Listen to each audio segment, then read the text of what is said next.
John? I'm kind of ready. We're kind of ready. We're going. Ready? We're going. We're kind of ready. All right, turn on the go.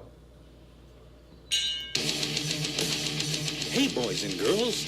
It's time for Not Another Puckn podcast, Comedians on Hockey, with your old pal Chris Roach, the sometimes less than personable Anthony DiDomenico, the Count of Condescension John Truson, and the effervescent Nick Tillelli in the booth. And now, Let's talk hockey.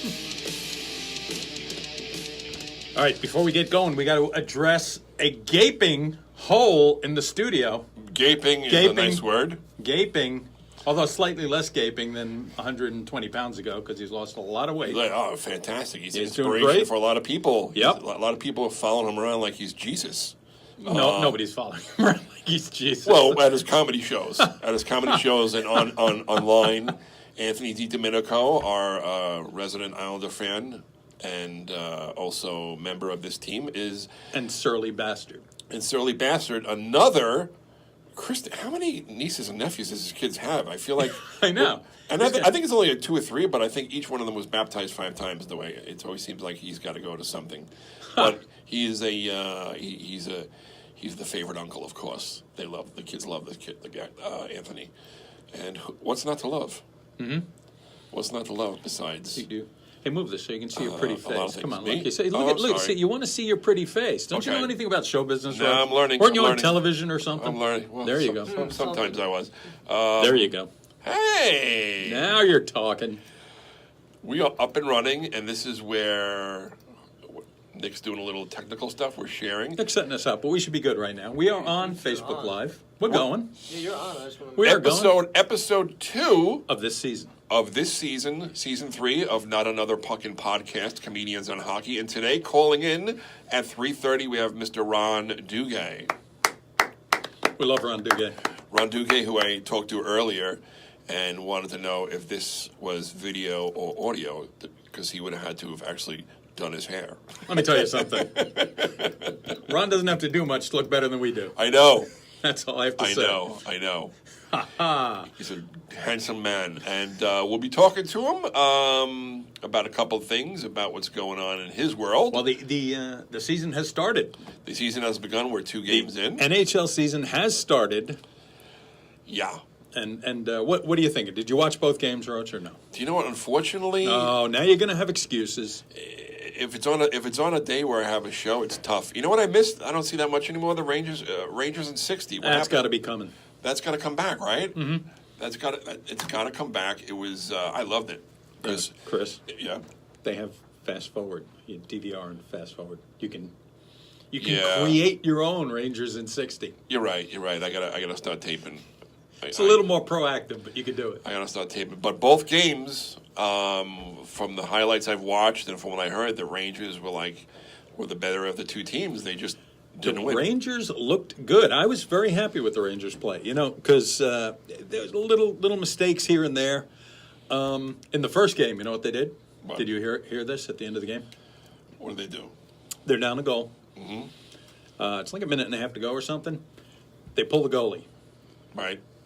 The opponent's Nashville takes a penalty. I saw this, yes. And an extra guy jumps on. 7 skaters on the ice. 7 skaters on the ice. Too many men on the ice nullifies the penalty. And this made it all the way to Russia, because I saw some Russian Instagram post about the Rangers players, and they circled each player. So it's internationally known. That the Rangers can't count? The faux pas. But they played an excellent game, and I'm liking the style. Yeah. They are playing aggressively. They're fast. Little edge to him. Your boy Vesey is he's looking tough in front of the net. Your boy Vesey a little pushing and shoving. He's impressed me so far. Jimmy Vesey has impressed me so far. And who else has impressed me? Jesper Foss always impresses me. Jesper Foss is always great. And, because I know one of the things we wanted to talk today is because we have 5 people wearing the alternate captains, the A on their jersey. Who will become, if anyone, the next Rangers captain. Now, is that the theory? They just don't want to name a captain. They're just going to have a slew of alternates. This is, and we got a quote where it's from. This For is Nick, who is our resident guy who doesn't know that much about hockey. Right. When you see the guys with the C or the A on their jersey, C is captain, A is alternate captain. Those are the only guys who can talk to a referee legally. right. Interesting. So Theoretically, like if they have Yeah. a gripe or something, and you don't, the ref can give you a penalty. They don't, but in theory, those are the sort of team leaders, and they're supposed to Yeah. address any issues with the officials. that's actually like a very organized way to handle those situations. I feel like Yeah. more sports should do that. So there's an area by the referee's box, and it's like a little semicircle painted, right? It's a semicircle? yes. And only the referee and the two players are allowed to stand in that Anyone goes in that semicircle. semicircle, Penalty! Interesting. Stay out of the semicircle, my mother used to tell me. sounds like a very gentlemanly game until you watch it. Until you watch it. Until you watch it. So, the 5 alternate captains are as followed. Mark Stahl. Mark Stahl, a veteran, he's Veteran. got the. Is it him and Henrik who have the most years with the Rangers? I would now? think so. Is it him or Henrik? That's a good question. Or both. Or both. They pretty much started around the same. Mark time. Stahl will be a nice pick. Matt Zuccarello, He's the heart and soul. heart and soul. He's a little fella, but he plays like he's 6'2". We have Chris Kreider, who's one of my favorites. I think Kreider would be a good captain. Kreider needs the big breakout season this year. And again, I feel a captain should be somebody that's vocal in the not only in the locker room but on the ice. Jesper Fast is here, but he looks like a kind of a quiet guy to me. But Jesper Fast, you'll see, every year wins the Players' Player Award. Yeah. So the other players love him. He gives 100% every night, that guy. And of course, Mika Zibanejad, who's just that's one trade I would say that definitely worked out in our favor. If he could stay healthy, he's Yeah. always a force, but he takes some injuries and misses some games. This is a tough one. I might go, if it was my choice, maybe Kreider first, and because of the seniority, Mark Stahl second, or either one of those. I'm going with Zibanejad. You know why? Zibby. Because if you can spell that name, That's right. you're pretty smart. If you can spell that name. Stahl, anybody can spell Stahl. Also, many people may not know that Mika Zibanejad is a successful DJ. Really? A successful DJ, mostly, I guess, in Europe. But the man, he goes on like tours. He's a successful DJ.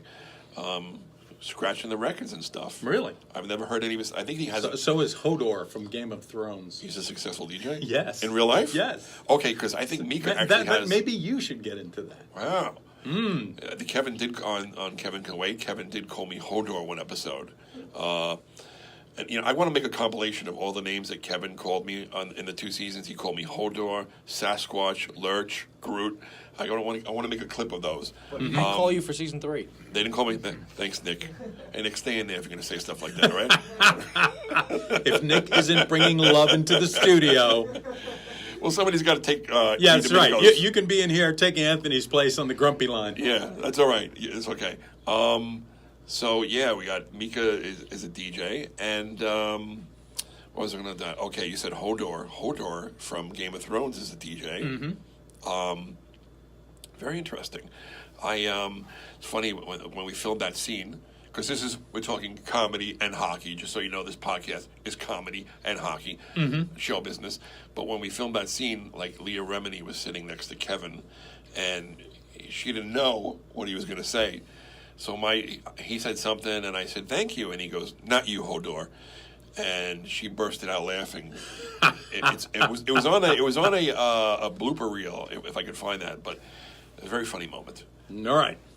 Speaking of comedy, what'd you do this weekend comedically? Oh, comedically, I was a New York City comic this weekend, which I love. Really? Where'd you work? I worked at Dangerfield and the comic strip, and I got to say I'm really, really enjoying it because I'm getting to try out material that first I was frightened. I'm like, oh, are they going to find me funny? Because I mostly do around the country and the suburbs and the cities. It's different. It's completely different. And I love the challenge, and I'm trying out new things, and I think it's really making me well-rounded as a comedian. Yeah, the key and is to building be my able confidence. to do well in both venues. Yes, because the suburban audience is completely different than the city audience. And likewise, we've seen city comics come out to Long Island and not do well, and vice versa. Long Island comics go out to the city and do not do well. But if you could do good in both places adjusts. That's the thing about young Nick Toletti. How long have you been doing comedy now? I'm doing comedy for 3 years. Okay, like there are different shows. Like I'll go to the Borgata in Atlantic City, and it's a lot of white hair, and sometimes you got to be Sometimes blue. sometimes blue, and it's like you got to slightly make adjustments Yeah. to your act. Where I may be a little, because the stage is so big. I remember in an article one time, Brian Regan said that you have to fill the stage. So you got this big stage, and Joey Cola told me too, you have this big stage, you got to fill it. You can't just stand there at the microphone and, they'll be like, they'll fall asleep on you. Chris? Yeah, Have you looked at yourself? that's true. There aren't many stages that you don't fill. That is true. That is true. But the Borgata is a quietly large stage. Quietly large? Is it bigly? It's bigly. I'm looking at myself on camera. My God, am I pale? Oh, my. We'll have to use some makeup next time. I think I gotta get my liver checked out. Anyway, yes, I love being. That's one thing I loved about being on a TV show is they do your hair and makeup, and they would say to me at the end of the show, they would give me a hot towel. You want to wash this off and clean off your makeup and take a shower, wash your hair, wash that topics out of your hair. I was like, no, I'm going food shopping. I want people to see me. I look beautiful. There you go. So.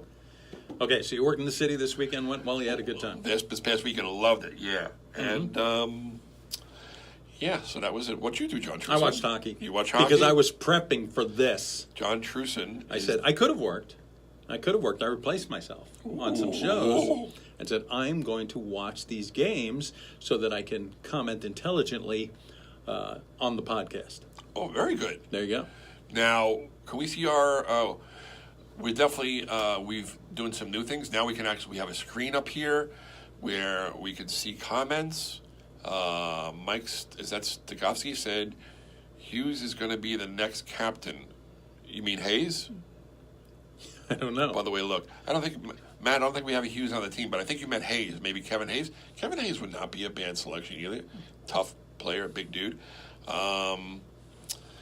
Yeah. So anyway, but you also don't know the relationships with the players, as you said, like in the locker room and stuff, and who were the sort of natural leaders and who are the more timid guys. And you always hear sometimes when a player leaves, they say what a big presence he was in the locker room. Things that we don't see.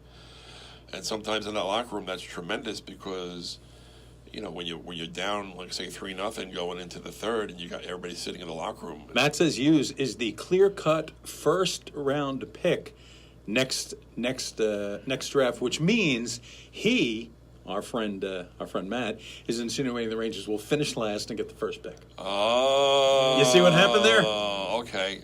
Wait a second. He said he called it the Rags. That's one of the. He's an Islander guy. Yeah, that's Islander. He's allowed. He's allowed to be an Islander guy. Islander fans call Rangers Rags, and we call Islander fans fish sticks. I don't know. What do we call them? Winners. We don't call you uneducated. Uneducated. I don't think about them too much. We don't think about you that much. That was surprising to me. This is an absolutely true story. Kevin Downey Jr., our friend, comedian, had never been to a Stanley Cup playoff game. Great hockey fans from Detroit, had never been to a playoff game. Big wingnut. So we went to the Islander game where Tavares won the game in overtime and pushed the Islanders into the next round of the playoffs. Okay. And it was an exciting game. It was an exciting game. And the fans were actually fired up. It's the first time they'd advanced in the playoff in years. And outside, instead of going, "We want the cup," or things like that, they were chanting like "Rangers suck," which means that, like, even though they just triumphed and had a great victory, the thing in their heads is Rangers and Ranger fans. That's a loss for them. You don't see the Ranger fans chanting anything about the Islanders after a Stanley Cup. Unfortunately, win. One thing the Range fans do chant, and I can't stand it, is the "Podfan sucks" chant. I told you I have an idea for that. We got to replace it with something. No, we don't replace it. Right. We got to officially retire it. You raise a banner that says Potvin "Potvin sucks" with a 5 on it. You bring Dennis in. Everybody chants "Potvin sucks" at him.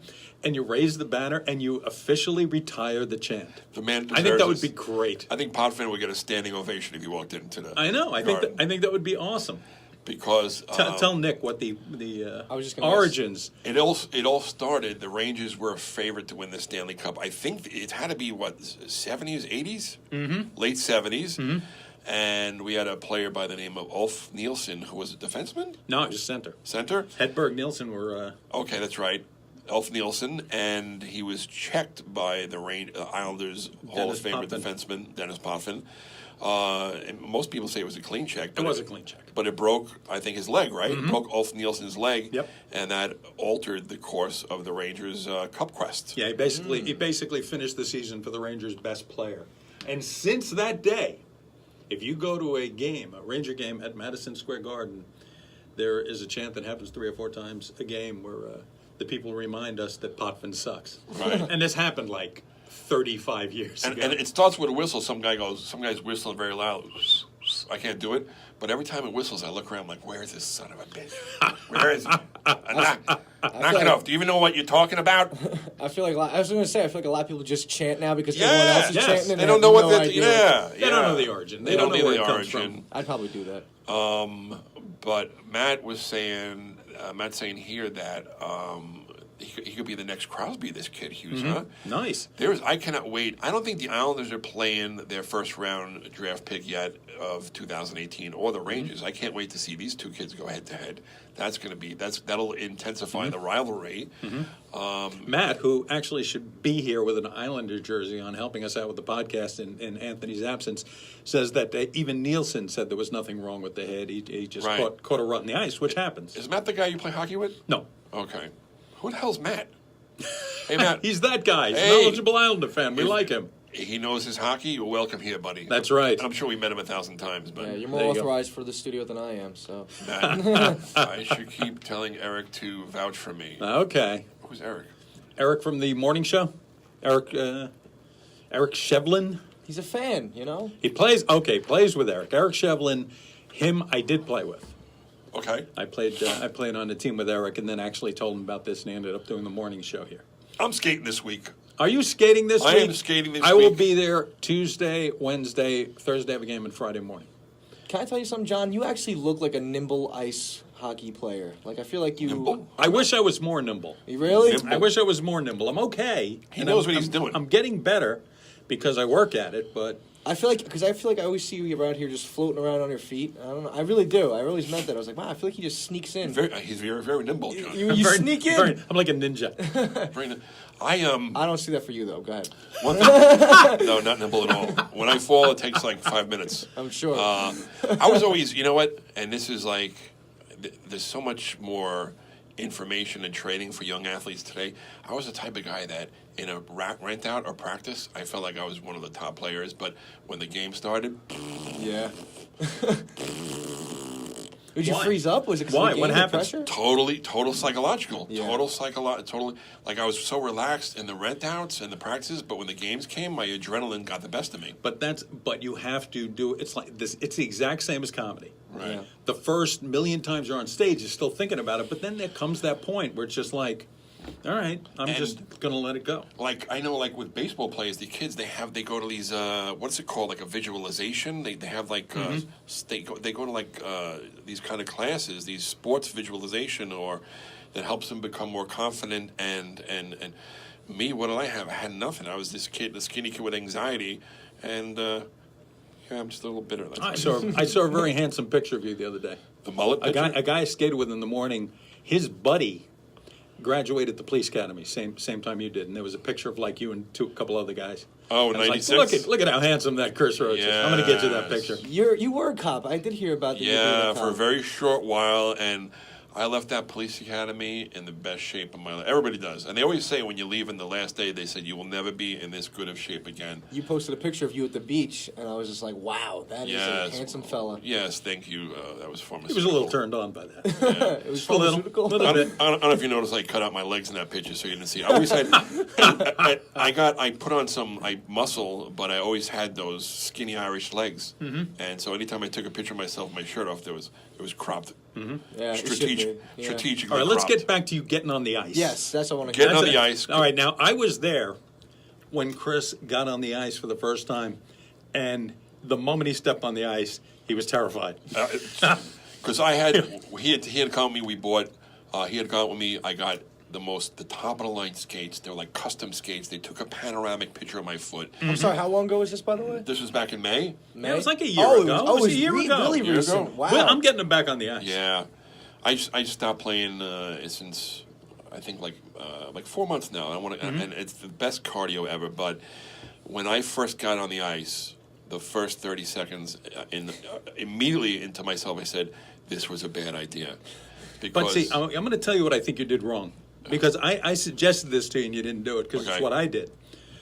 Before I actually went out with equipment on, I just went to public sessions for like a month and a half. Just to get comfortable, just skating, in my street clothes. That way at least you're not, totally out of your element when you put the equipment on. Right. Did someone hold your hands like this and kind of guide you through it? I lifted them. Well, the good thing is that you have all this equipment in case you fall. But I was still terrified to fall. And You got a long way to fall, big guy. That's a big thing. That's a big thing. Once you get your fear of falling out of the way, it's so much better. But even still, anytime you fall, it's scary, Well, especially when you fall backwards. Yeah. Well, that's like comedy. When you get the fear of bombing out of the way, next thing you know, Yeah. you're all See, good. It all exactly the comes same around. thing. It's all because I heard from a lot of comedians. They say once you stop caring what they think, not that you don't respect them, but once you stop caring what they think, that's when you start becoming a real. You say whatever you want, and you just feel you get more comfortable. I feel it's happening. I feel it's happening. But it's not. I don't know. This is a young comics fear. I don't know. Maybe you guys are way past this. But I always, this is not even just saying it because I'm here. But it's my always fear, especially going to the city. It's not what I fear about what the audience thinks.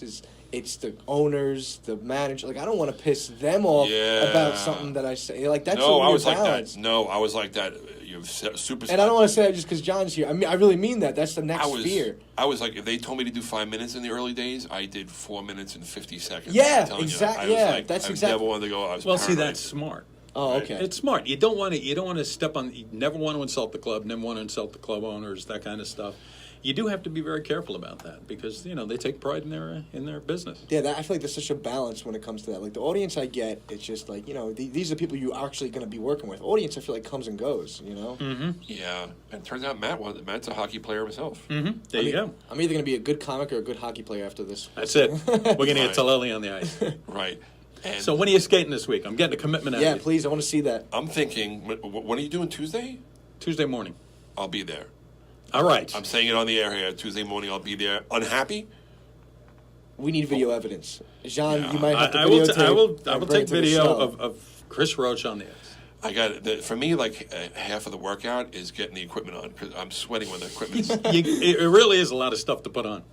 But you get there early. You Yeah. get there early, you take your time, you relax. Well, now, where's a place for you guys to openly skate? They have, at the Town of Oyster Bay rink, which is about 10 minutes from here, I skate. They have clinics at 8:30 in the morning until like 10 o'clock, and you do drills and you skate around, and you can do whatever you want. And it's a good workout. It's better than going to a gym. Yeah, I guess so. Yep. Well, I'm interested. I can't wait to see you out there. There you go. It's going to be scary, but it's great cardio because, like, it's like on a treadmill, you're running. I see a lot of people take something, they cover up the clock on the. I hate it. You can't look at the clock on the treadmill; it's the worst. And for some reason, I can't put earbuds in because I'm sweating so much and they're falling out, and my hands knocking the earbuds, so I can't listen to music. But when you skate, you get off ice, and when I get done playing, I could take my shirt and wring it out. Yep. Wow. Absolutely. Lots of shame. You could wring out the shame. I could wring out the shame. But now, after you went a couple of times, and like second, third time, you were still tentative. Yes. But we did some drills and passed it did back some and forth drills. and stuff. And I started skating like I almost remembered. so that's what you got to do. But you got to push past that until you're more And comfortable. yeah, and I started stopping. I'm like, how do you stop again? And I started learning how to stop again. It's like really learning to walk again. I was gonna say it's like a deer learning to walk, just stiff Yeah. and just croaking all over. And I did go to one. What do you call those things? It was like a drills clinic. Yeah.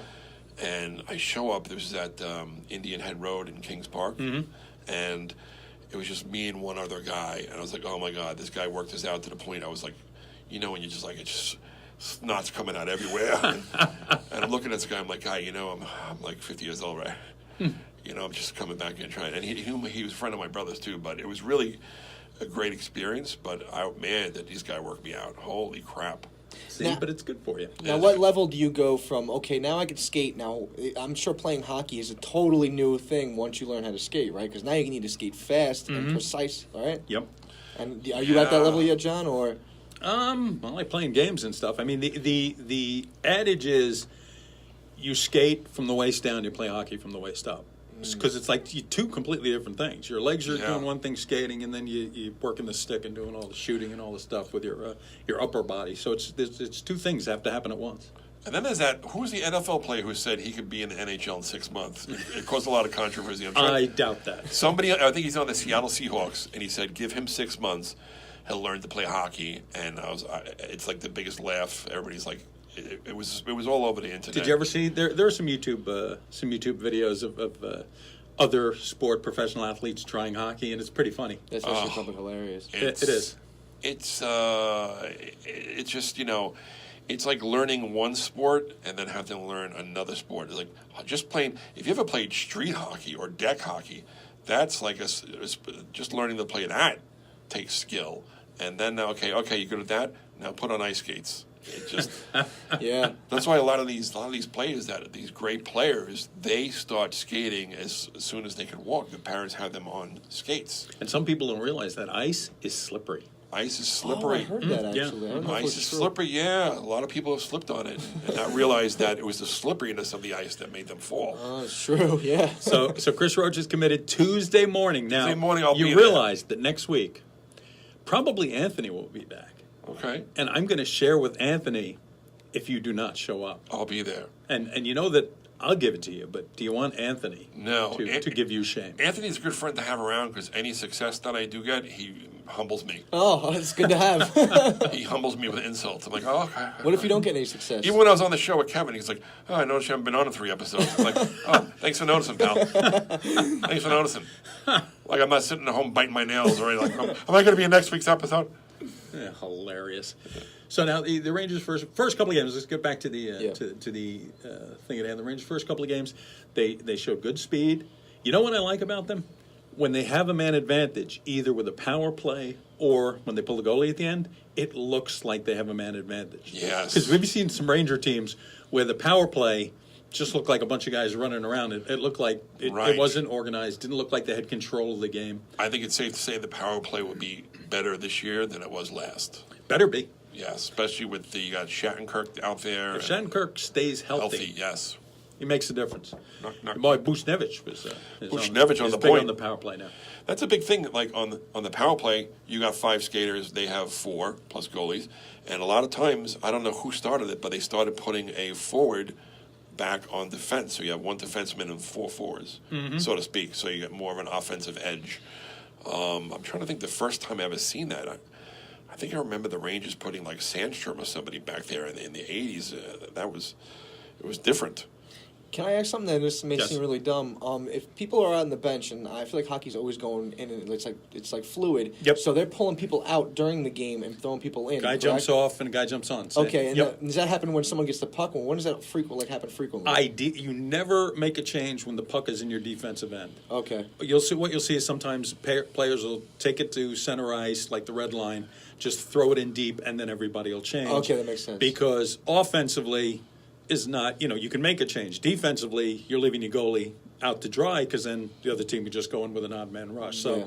you always try to make a change when the puck is in the offensive zone. Okay, that makes a lot of sense. We're going to take Taleli to a game. We're going to explain all this. Oh, yes. It's going to be, I can't really enjoy it at first. I'm sure I'm going to have to learn and then experience the fun. But yeah, that'd be nice. There's nothing like going. I mean, I was fortunate enough to get these these tickets that was sitting behind the bench, and oh my god, it's tough to go back after that. Yeah. Yeah, You're a man of the people. I am a man You of could people. sit amongst the people. It is, yeah.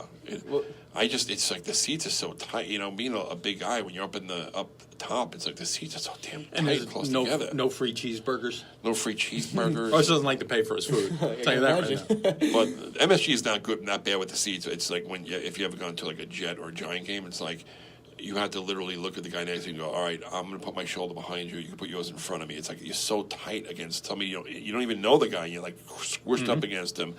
And that's where beer comes in because you know. That's where beer Well comes said. in. Because you have to like 3 or 4 beers. You're like, I don't care who's leaning on me. This guy's soft. I could watch this at home now. He's snuggy, this guy. And it's freezing. You're like, hey, get closer. Get closer. So, No, it's good. I get that because when I went to a basketball game once and it was in the front row, that's why it was like special. And then I was like, wow, I think I like basketball. Then I sat in bed. I was like, nah, I don't really care about the sport. Well, a good thing about hockey is even when you're in seats that are like sort of raised up, it's actually easier, especially if you're new, to watch the game raised up a little because makes you can sense. see what's Yeah, happening below you. yeah. When you're right down on ice level, everything's happening so quickly. It is it so- looks a yeah. lot more confusing. That's a Yeah. good point. I didn't even think about that. Your neck is moving like silly. Like when you watch on TV, that shot is a raised up shot. So Yeah. like if you're in the upstairs, that's the view that you're going to have. That's a good point. So we're moving in on at 3:30. Duguay should be calling in. But Says you. Says me. I wanted to get to. I don't know if we have time today, but it was a really funny article I saw, and it was the 15 players that disgraced the Stanley Cup. And this is like that could be a whole episode in itself. That is such a 15 players that have disgraced the Stanley Cup. After winning the cup, what happens is each player gets like a week with the cup. Is it? Yeah. Each player on the team gets a week You with get the cup. an amount of time. To, Yes. Although that the keeper of the cup stays with you these days to make sure that nothing untoward happens. Is it still that blonde guy? Yes. This one guy his job has been to guard the Stanley Cup. I've seen him on American Express commercials. Mm-hmm. He's like a celebrity. Mm-hmm. All he does is walk around with a black suit and white gloves and transport the Stanley Cup. It's got its own suitcase. And I think, hold on, we have a phone call. The phone is ringing. Governor's Radio. Go ahead. Hello? Chris, it's Ron Duguay. Ron Duguay! The great Ron Duguay, ladies and gentlemen. Ron Duguay. Oh, yes. Ron, we already miss you on MSG. Oh, painful. Welcome, Ron. Yeah, thanks. I've been watching you, and kind of got caught up in the conversation, and I forgot I was supposed to be on with you. That's so funny. That's so. I know. I love to listen to Chris's insights on hockey playing. Not good, Ron. Not good. By the way, Chris, how you doing as a hockey player? Because I know recently you've got back into getting the gear to get into skates and get back playing. How's that going for you? It was going good until the summer came along, so I haven't played in a couple months, Ron. But I am getting on the ice. I made a statement, a declaration. I'm getting on the ice Tuesday with John Truson over here, who's quite the hockey player himself. And Okay. Have you fallen yet? I have not fallen yet. And I skate like a somebody that's afraid to fall. Because 6'6", it's a long way down.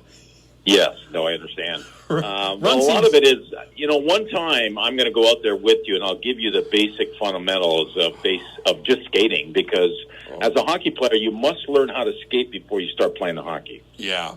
Yeah. But I always felt, too, that the stick... Do you ever skate without a hockey stick? I'm terrified without the stick. All of a sudden I lose it's like somebody chopped a leg off or something. The stick really helps with the balance, but... Yeah. No, I understand that. A good way to get into it is just go to public skating where some nice music and you just kind of skate around, and from there we just throw a stick in your hand, and then from there we're going to throw a puck on the ice, and from there we're going to have someone try to hit you. Hit me? Ron, I'm 50. Hit me? I'm playing my goal is to play in a non-contact league.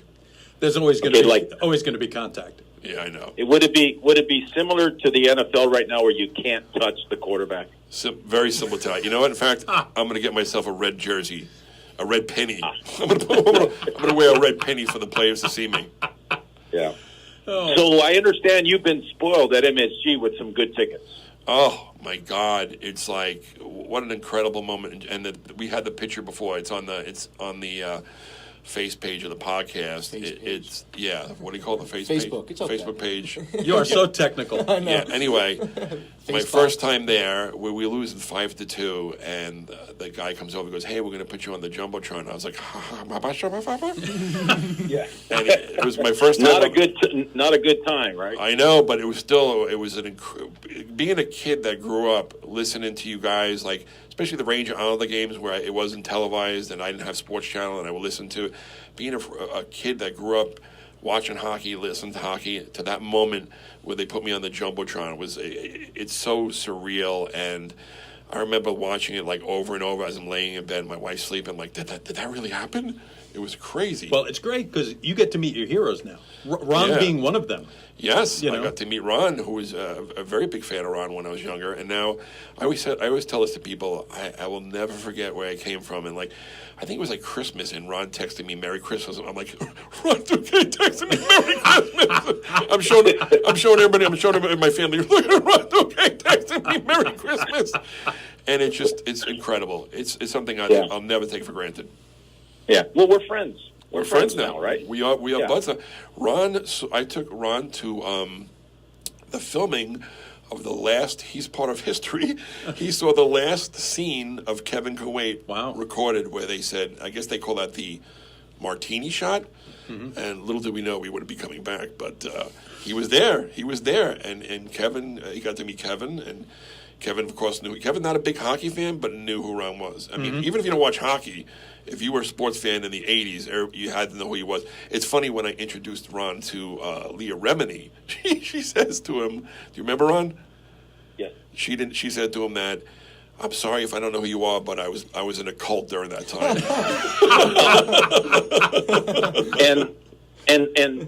and me not thinking it through, because I'm a fan of her, so I was a little bit nervous speaking with her and being around her. Right. I didn't quite understand what she said. I thought there was a joke in there somewhere. Right. No. She was being serious. She was in a cult before, and I've sort of known that, but I didn't put two and two together, thinking she can't be that honest with me, or is she being funny? And then someone had to explain the joke to me. Normally, I'm pretty good at getting it, but it went right over my head.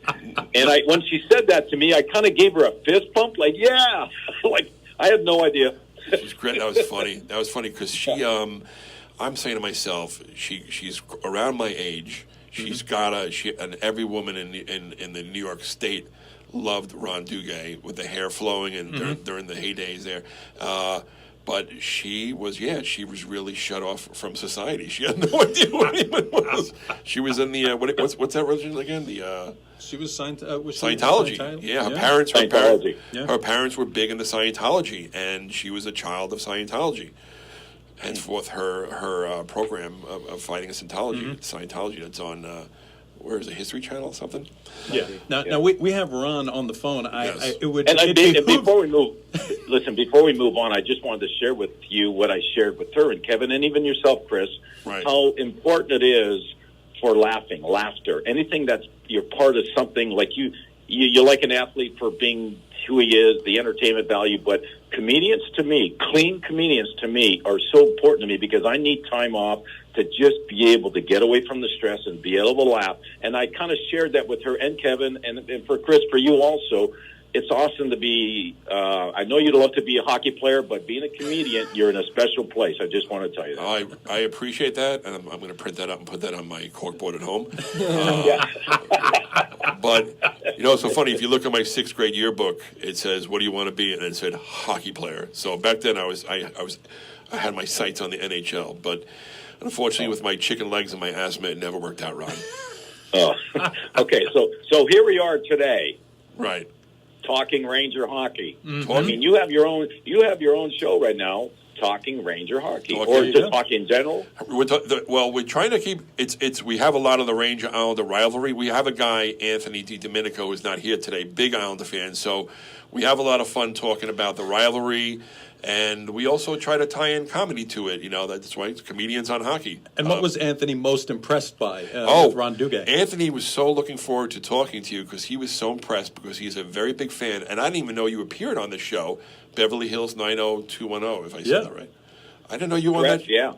Wow. Yeah. That's unbelievable. Yeah, so I was.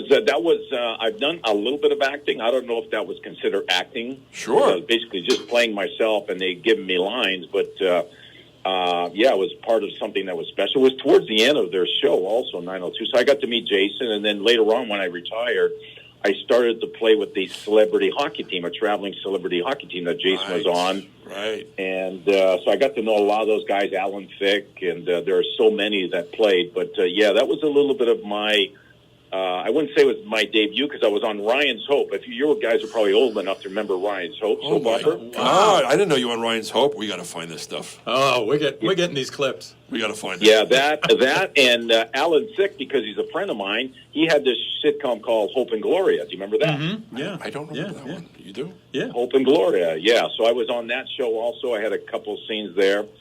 And so I've done a little bit of acting. I've enjoyed it, and I've never pursued it, but I'd love to do more. That's why when you brought me near your show, and I'm like, oh, I so want to do that. Just give me a couple of lines. Right. And it was John Truson. I'm a lot more comfortable in my skin now. Right. 30 years ago, I was nervous about it. And now I'm very comfortable because I've done so much as far as television go, MSG, and just a lot of Ranger alumni stuff where I'm given the mic and I get to speak to people. So I'm out of my comfort zone. Oh, yes. And so I love doing it. Yeah, I seen you speak to at that celebrity game at the was it Bethpage, the celebrity fundraiser game? Yeah. And I was impressed how you spoke to the crowd. Being a hockey player, it'd be pretty darn good. Well, that's within my comfort zone now. So I can do it, and I like to do more. So if you ever have an opportunity to use me somewhere, I'm sure you're working on something. Absolutely, Ron. And also, it was John Truson who, and I had this forwarded to Kevin when the show was still on. John said, "Get Ron Duguay on the show and call it Kevin Can Skate." Yeah. That would be the episode called Kevin Can Skate, where Ron Duguay teaches Kevin how to skate, and he liked it. Kevin is a good athlete. I think Ron Duguay may have appeared in season 3. I'm just going to say that. Yeah. I mean, if anything, it'd be to see Kevin on ice. That'd be hysterical. You know, and Kevin is known. Kevin is well known, although he's not a hockey guy. He's known to be a very good athlete. He is light on his feet. He plays with the Mets a lot, and he hits them out of the park. In high school, he was a big football and wrestler. Mm-hmm. And he's also even when we did one scene where we played football, and just watching him, like, I'm working with stunt coordinators. He's just like diving into rocks and stuff, and he's incredible. Yeah. He's very competitive. Yeah. Oh my God! Well, I see him as yabba dabba do twinkle toes. You know, where he's just good on his toes. Yeah, he's good, and he's also if you look at his Instagram page, he's training hard. He trains with MMA fighters. He's big into the MMA, and he's still, again, for a big guy, light on his feet. And like, I'm always afraid to fall down. I wake up afraid to fall down. Yeah.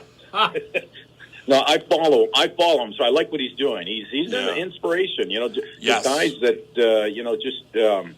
a lot of people need that little bit of push to get back into shape for health reasons or just for doing it for the right reasons. So I like what he's doing. Yeah, it's inspirational. And the guy on our podcast who's not here, Anthony DiDomenico, he's a large guy. He lost, how much did he lose so far? He lost about 120 pounds. 120 pounds. And the guy's like, now he has like Weight Watcher groupies follow him around to his shows. It's okay. Yeah. So when do I get to be on your show? When could we go live here on your podcast? We're thinking, as far as video? Yeah, just doing it. You said that we're going to be on. Are we on soon, or are we just talking? Oh, you're live right now. I guess. We are. Okay. You know what, Ron? You know what? You are the second caller. Like season 2, we didn't have the phones up. Now we got the phones up. So you're the second caller. I guess we should let them know that they're on air right away, so they don't incriminate themselves. I think we should ask Ron Duguay what he thinks of the Rangers thus far. Yeah, because Ron, we were going over this article by Tom Ertz Jr., and it was the New York Rangers. They announced their 2018-19 leadership group. So the 5 players, the alternate captains, and we were talking about who we thought should be the next captain, being whether it be Chris Kreider, Jesper Fast, Mika Zibanejad, and it was who else? Zook and Zook and Stahl. Do you have a opinion on who their next Ranger captain should be, Ron Duguay? All right. Well, having been on many teams and kind of understanding what a good captain is, right? A lot of it is not just what you see on the ice. A lot of it is what you don't see off the ice. Mm-hmm. Things that go on in the dressing room, because you become a family and you're traveling together, and there are good days and there are bad days, and you need that guy for the most part during the bad times or the rough times. And it could be stuff on the ice during the game, in the dressing room, things that are timely said, or it could just be a lifestyle thing. You can't just be a great leader on the ice and not be that same guy off the ice, because every player could be okay, but there are players that need a need. You got to be able to know when you need to go talk to a guy, pat in the back. If there are issues among players, you got to be the guy that comes in between and just speaks to the guys. There needs to be a calmness to you. There needs to be a voice about you that's respected. So it's not just what you see on the ice. So in those guys that you talked about, I think for what I know, I think Zook is that all-around guy that would provide what it takes to be a complete person to be a captain. Interesting. I would imagine it's mostly what we don't see. Yeah. Yes, that makes the captain. Yeah, absolutely. What you see is obvious with Zook on the ice. The way he plays hard. He's consistent. Cares about his teammates. He'll get in someone's face regardless of his size and weight. And I think that he's not. He says that he's somewhat quiet in the dressing room, but guys like that, like I've been around Messier and I've been around Gretz and Mary. A lot of those guys don't say a whole lot, but when they do say something, it means a lot. There's a lot of power behind it. Wow. So Zook is not a real vocal guy, but I think he's got a lot of respect from his teammates. So when he does speak, it does make a difference. Versus some guys are captains and they won't shut up. It's this constant wording and this and that. After a while, you just kind of tune them out, right? Right. That's not a good captain. So you want a guy that says less and does more, and when he does say something, there's power to it. Right. I remember when Brian Leach, they made him captain, and I wasn't a fan of it at first because I'm like, he's so quiet, but then again, I don't know what he's like in the locker room. He just seems so quiet and laid back that he didn't seem like a very vocal person on the ice. So when they made him captain, I was like, all right. But then again, it's what happens in the locker room. Mm-hmm.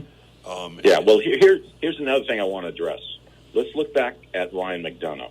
Right. Did Ryan McDonough become a better player or a weaker player after he became a captain? That's another thing. Mm-hmm. That's another thing. I thought, again, Brian Leach, Hall of Famer, I thought he played better without the C. That's just me. But it's, What do you think, Tristan? I agree. Now, why is that? It just puts extra pressure on you? Do you think? Extra pressure. Absolutely. Do you think? Extra pressure, more expectation on yourself.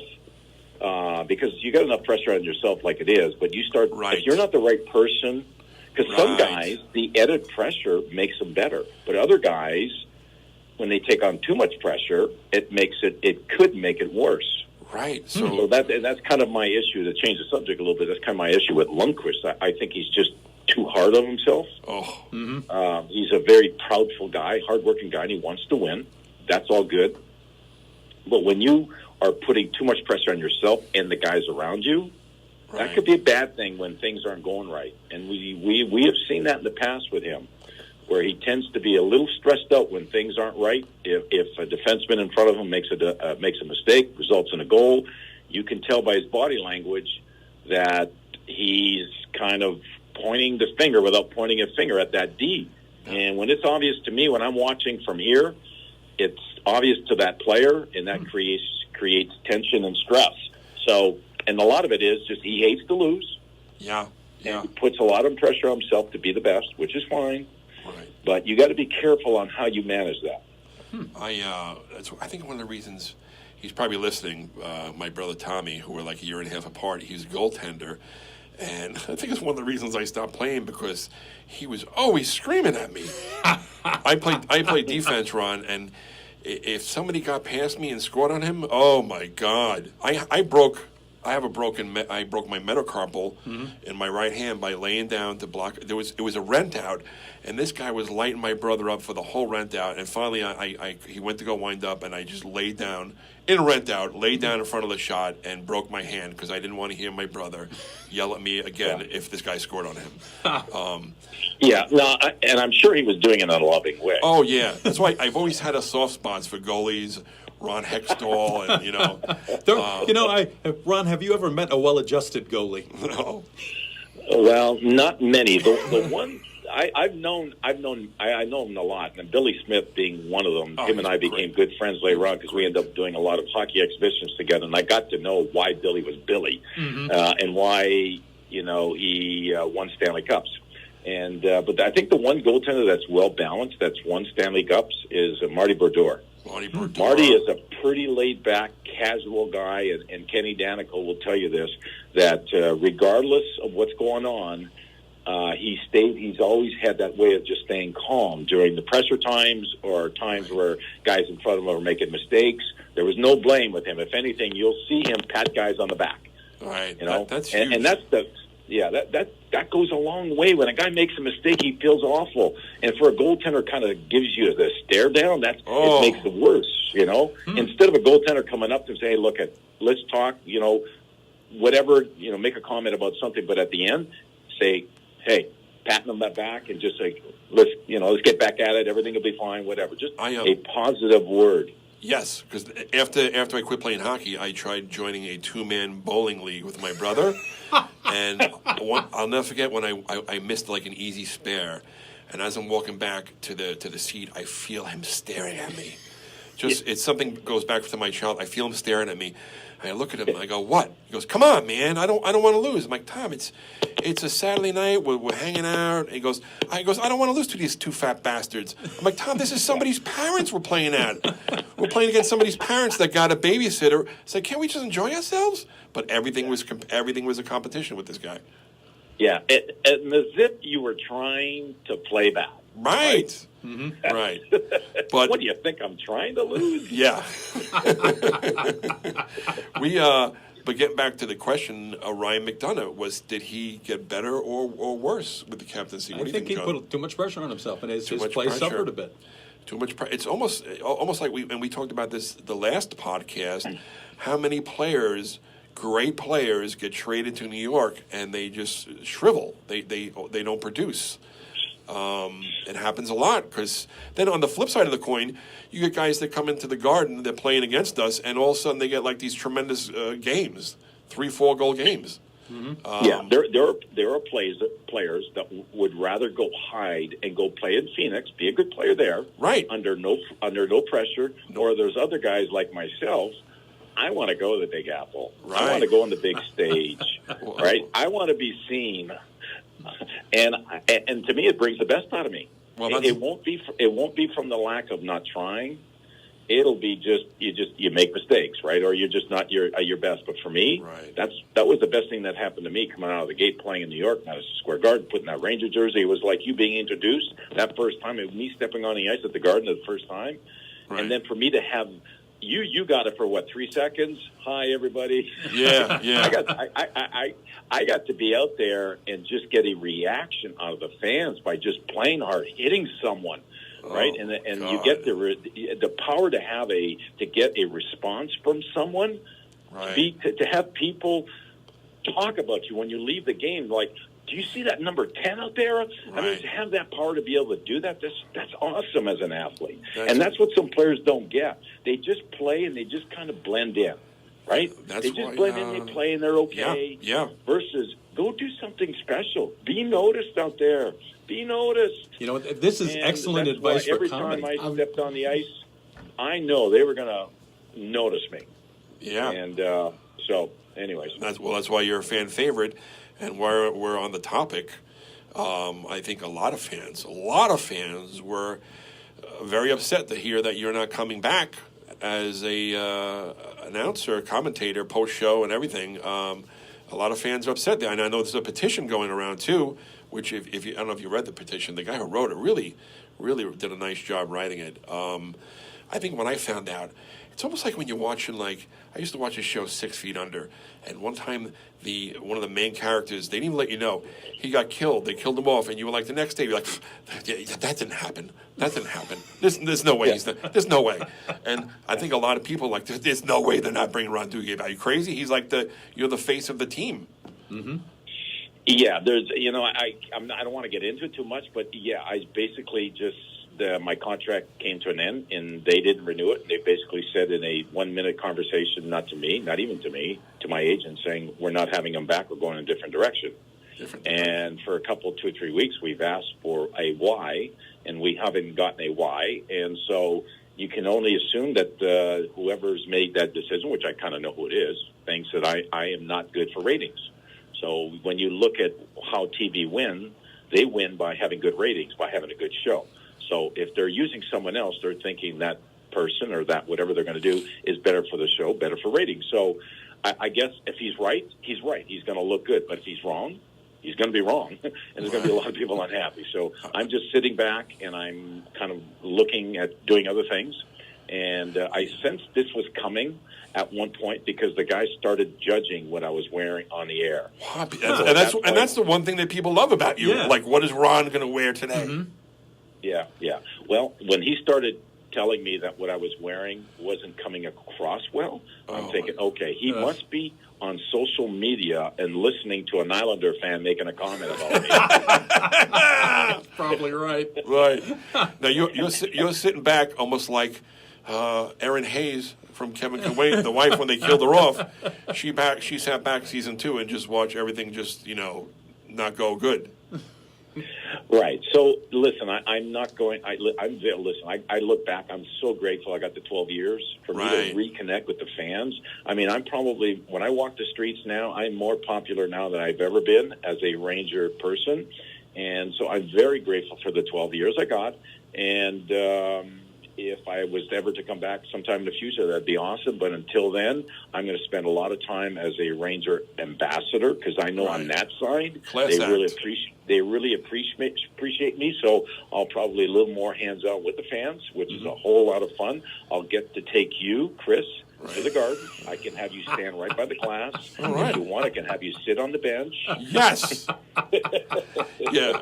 I don't want to tell you, even when he asked me, like, it was when they did that the alumni game at Bethpage. He goes, you want to sit on the bench? I was like, no. Me? I don't want to sit on the bench. Yeah.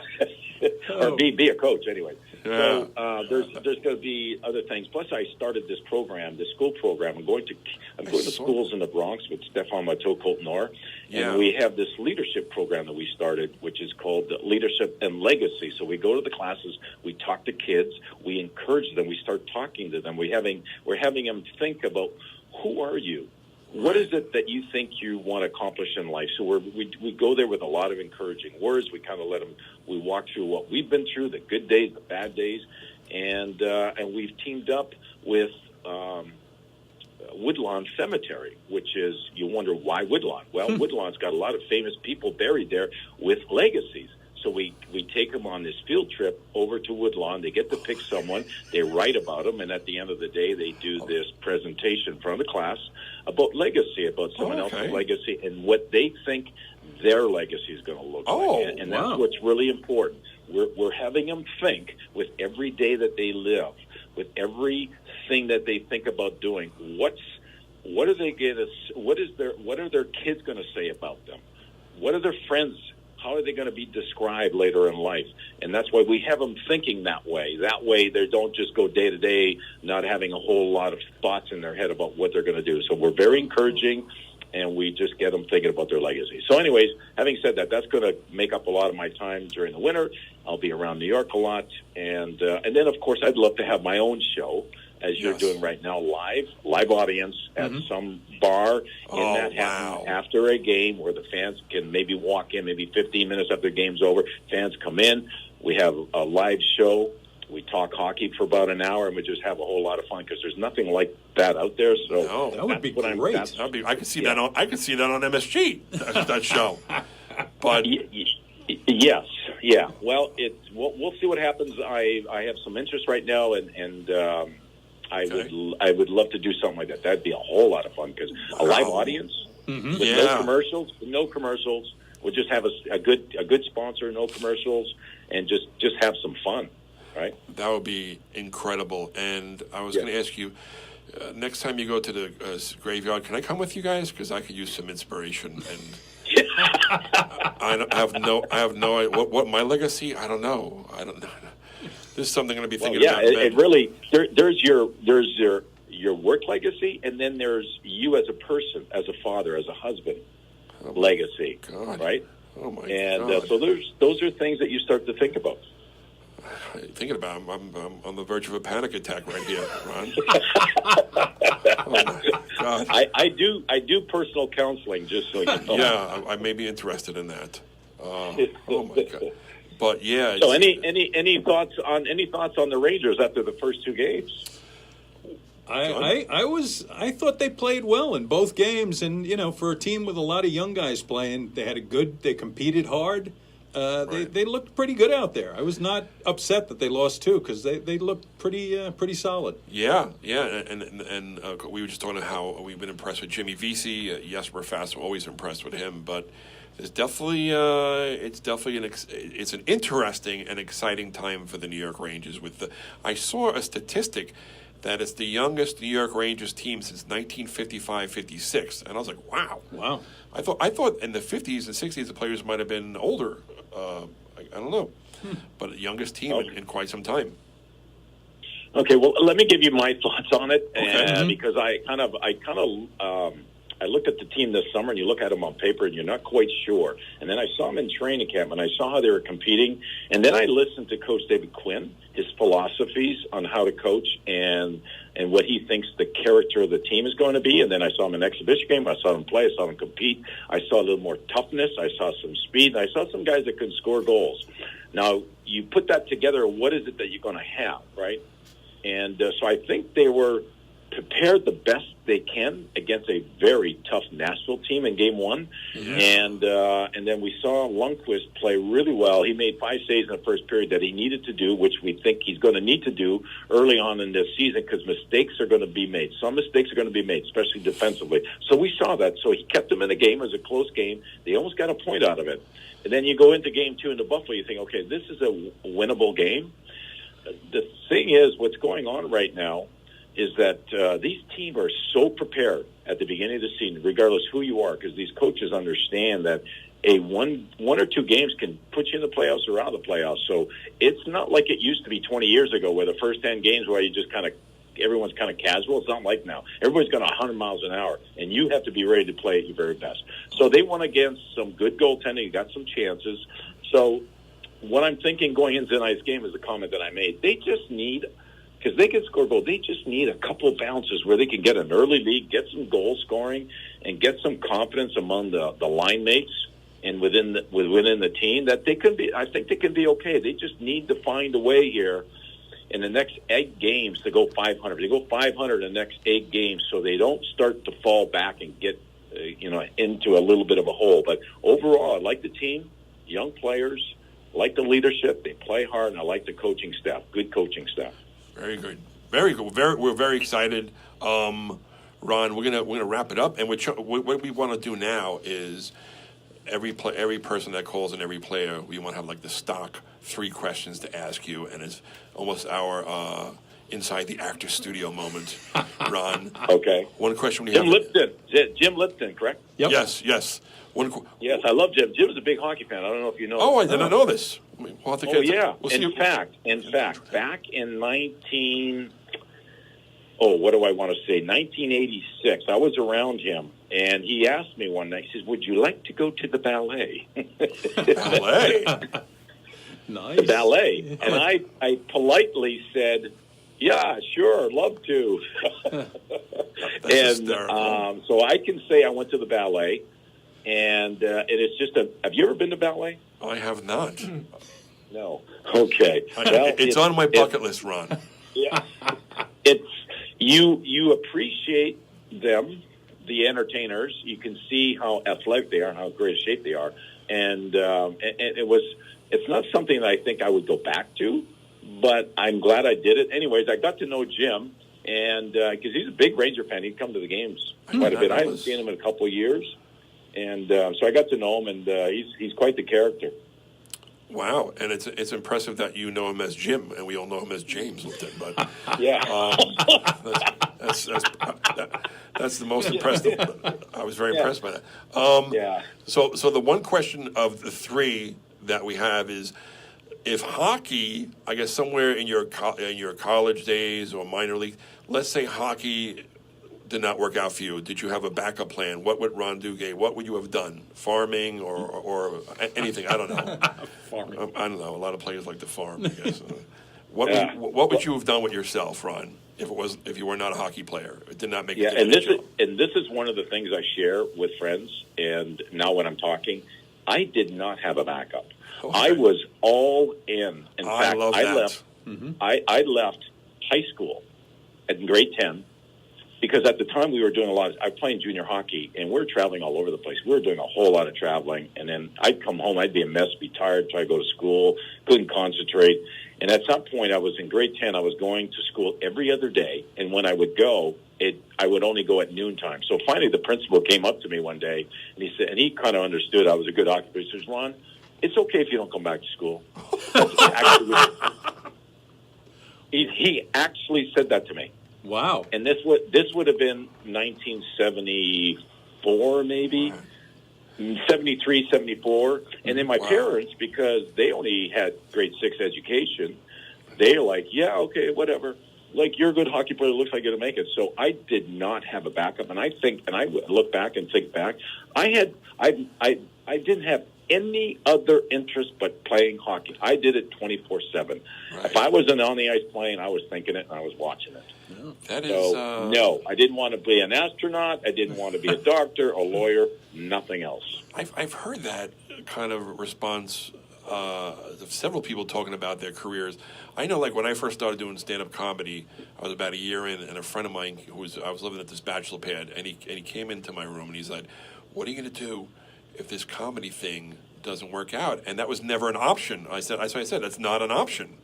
It's not an option. There was no backup plan. It's like I'm going all in or bust. I guess the option is if you were to get hurt, then what do you do? Right. Right. And also, that every time I step on the ice, because I play hockey without a helmet. Every time I step on the ice, I would never think I'm getting hurt. Never. To this day, I step on the ice. I go out on a prayer, and I don't even think about getting hurt. So I think there's something to be said about that, because I haven't gotten hurt very much other than my feelings. Right. I've been really good. And I hope you eventually got your GED, Ron. I hope.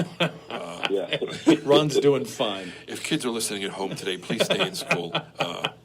Oh, yeah. But I bring it up only because I tell them stay in school. And the other thing I tell them, if you're going to play hockey with a helmet.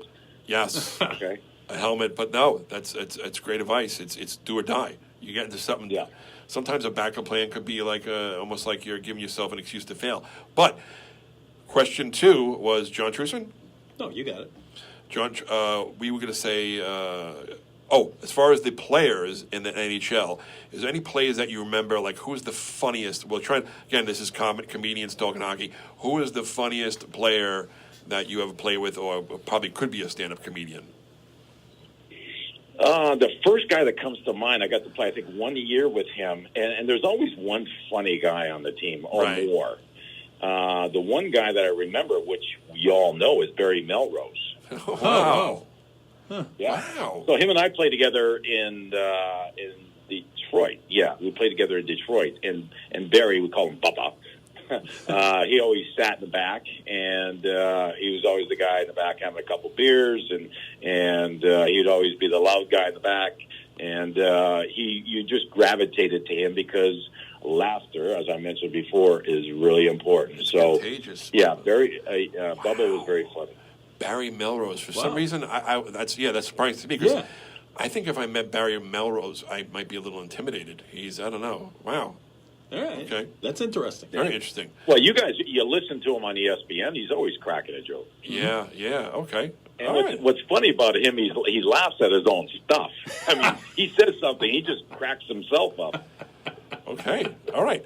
And our third question, Ron, and again, you don't have to say me because I'm here and we're friends, but who is your favorite stand-up comedian? Do you have one? Or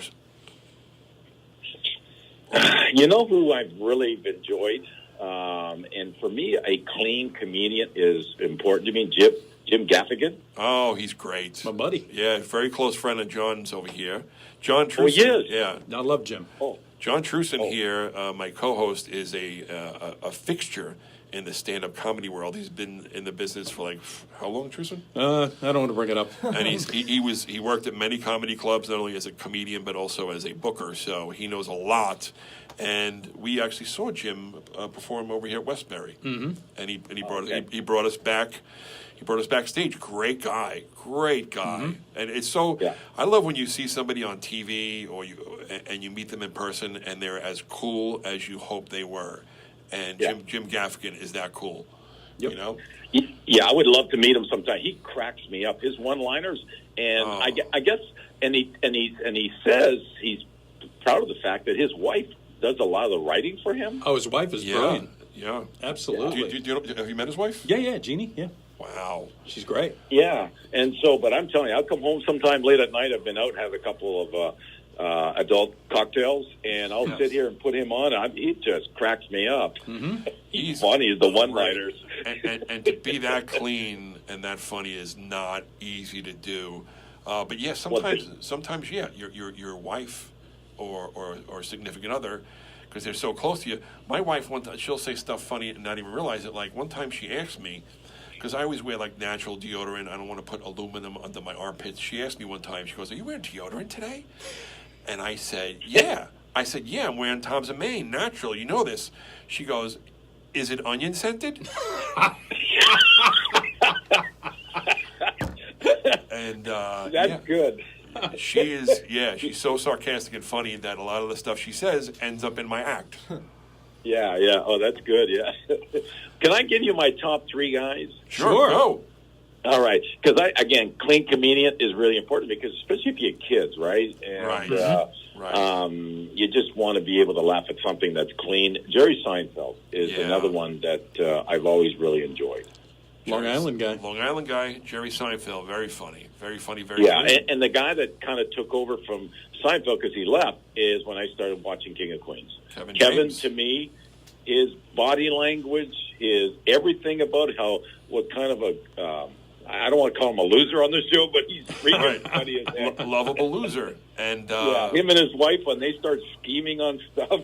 Right. Oh, it's just so funny. But that's why I really enjoyed meeting him. And because the first thing he said to me when he sees me, he said, "Boy, you really let yourself go." That's hysterical. That is hysterical. He had when he approached me to open up for him, like I was opening up for him on the East Coast for about a year, and one thing he said to me, he goes, "I'm thinking about having you open up for me, but I'm like, I'll be clean." I knew exactly what he wanted. I said, "I'll be clean." He goes, "Okay." I said, "I've done church shows. I'll keep it squeaky." And he goes, "Yeah, but some of our jokes might be similar." I said, "I won't do any fat jokes." He goes, "Okay, good." And I was hired. So I had to be clean and no weight jokes. Right. And so what would be something dirty that would be part of your show? Well, Can you say? I like to get naughty, Ron. I like to say, here's the thing about comedy. You can go up there and curse. You could say that you drop the F-bomb like 20 times, but if you're funny, people will come up to you after the show and say, "Oh my God, I loved you, and you were so clean." Yeah. So it's all about if it's funny or not. But I have a few jokes that kind of push the envelope, so to speak. I would say. Yeah.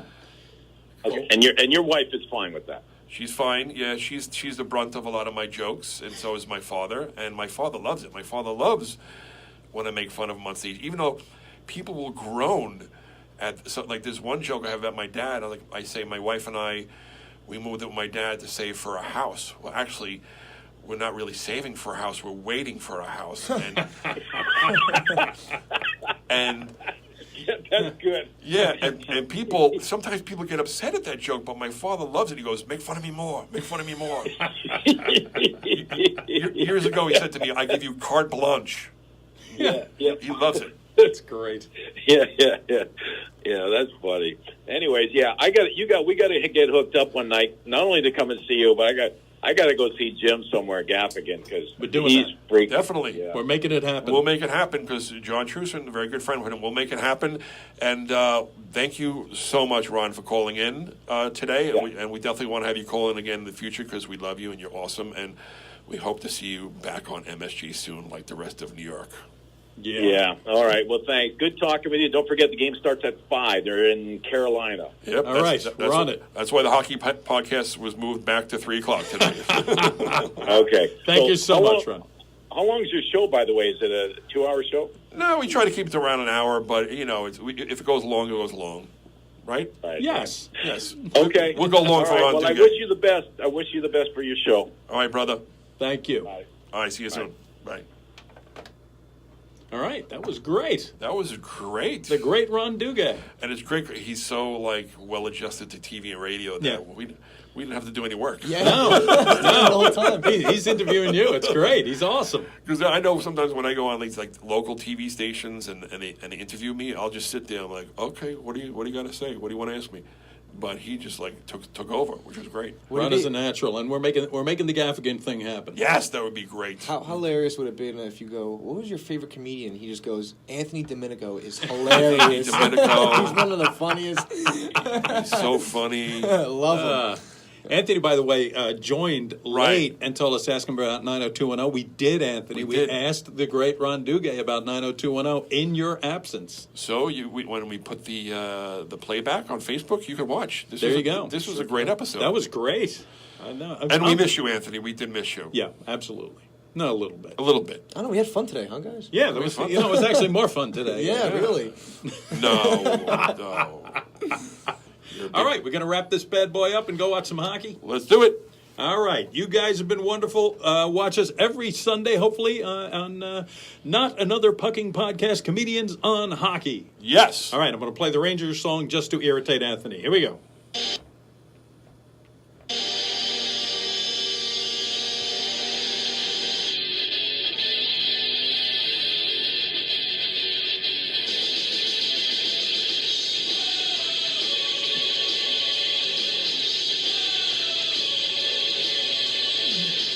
Remember I got mad the guy high-fived me in the middle of the whole song? You don't fucking high-five me. The guy already? I'm like just going, yeah. He goes high-five. I'm like, I'm doing the yeah. I'm doing the yeah. You don't high-five me in the middle of the whole song. All right, turn off the live. Let's talk about it. It's hilarious. All right. Hit the live. Oh, I got it. Was he alive? I was still live. Hey, guys. How do you hit finish? What do you do? Oh, hit. Okay. We do this every week. Finish.